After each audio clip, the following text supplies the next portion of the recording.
श्री वेंकटेशाय नमः। भगवान श्री वेंकटेश्वर बालाजी के जीवन का चरित्र और महात्म्य का विवरण हम करने जा रहे हैं। इसमें सूत महर्षि का शौनकादि महामुनियों को श्री वेंकटेश्वर जी के जीवन चरित्र और महात्म्य का विवरण सुनाया गया है। सूत महर्षि ऋषि जी कहते हैं, शौनकादि महामुनियों से कहते हैं, हे मुनिवर, कलयुग में पृथ्वी पर जन्म लेने वाले सर्व मानव कोटि जीव राशियों को पाप कर्मों से विमुक्ति देने के लिए श्री महाविष्णु ने वेंकटेश्वर स्वामी बालाजी के रूप में वेंकटाचल पर्वत पर अवतरित हुए हैं। इनकी महिमा अपार है। भक्तजनों का सदा आदर करके उनको मोक्ष प्रदान कर रहे हैं। जो उनके दर्शन करे या जीवन वृत्तांत सुने या पढ़ें, उनका जन्म परम पवित्र हो जाएगा। ऐसा कहकर सूत महर्षि ने मन में अपने गुरुदेव श्री व्यास महर्षि जी का ध्यान किया। गुरु के अनुग्रह से श्री वेंकटेश्वर जी की महिमा और उनकी लीलाएं उनकी आंखों के सामने प्रस्तुत हो गईं और उसके अनुसार शौनकादि महामुनि इस प्रकार कह रहे हैं।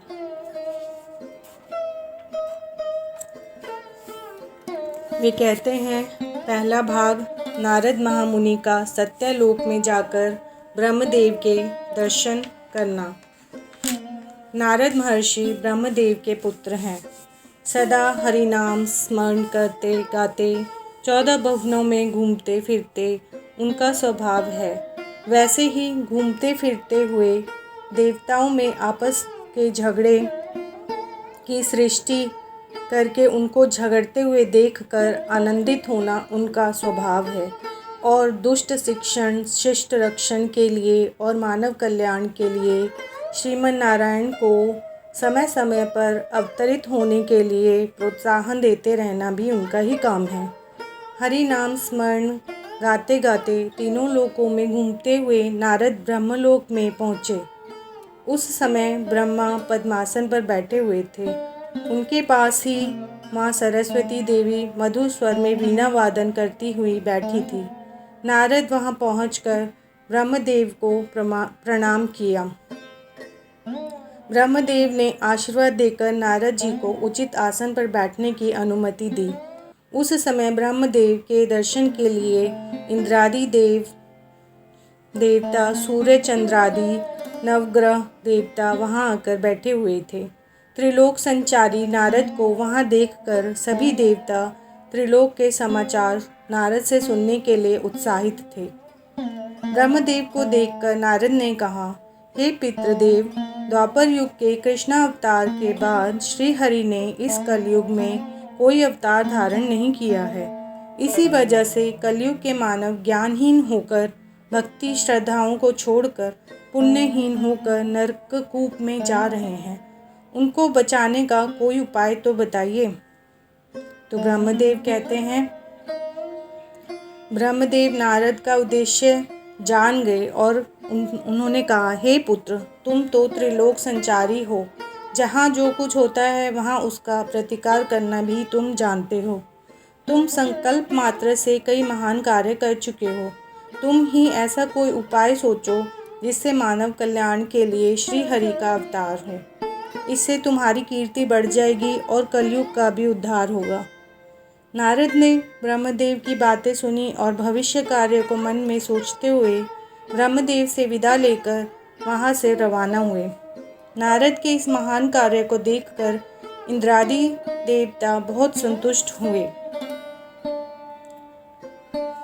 भाग 2, मुनिवरों से नारद का अपने मन का संशय प्रकट करना। नारद महर्षि हरि नाम स्मरण करते करते भूलोक में गंगा नदी के किनारे आ पहुँचे। गंगा नदी के किनारे कश्यप महामुनि इत्यादि मुनि लोक कल्याण के लिए महायज्ञ कर रहे थे। नारद महर्षि वहां पहुंचकर मुनिवरों से हो रहे महायज्ञ को देखकर बहुत संतुष्ट हुए। यज्ञ करने वाले मुनिगणों ने नारद का आगमन देखकर उचित रीति से उनका स्वागत किया। मुनिवरों ने हो रहे महायज्ञ के बारे में नारद जी को बताया। नारद जी सुनकर संतुष्ट हुए और कहा कि हे मुनिवर, आप लोग लोक कल्याण के लिए इस यज्ञ को कर रहे हैं, यह बहुत ठीक है, मगर इस यज्ञ का फल भोगता कौन होगा? त्रिमूर्तियों में कौन इस यज्ञ का फल देगा? बताइए।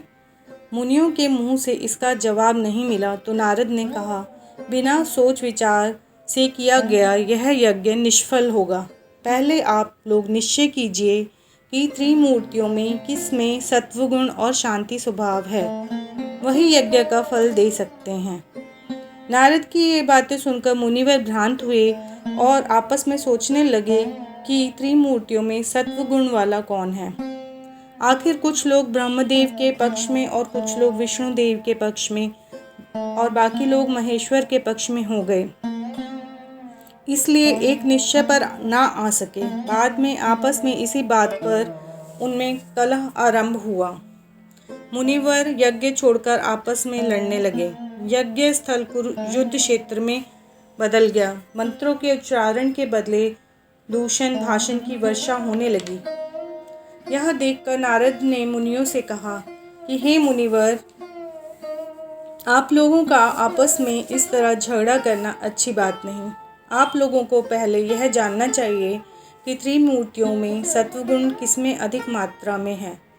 सत्वगुण, रजोगुण, तमोगुण नामक इन 3 गुणों में सत्वगुण प्रधान है। अब सोचिए, त्रिमूर्तियों में इन गुणों की परीक्षा लेने वाला कौन है?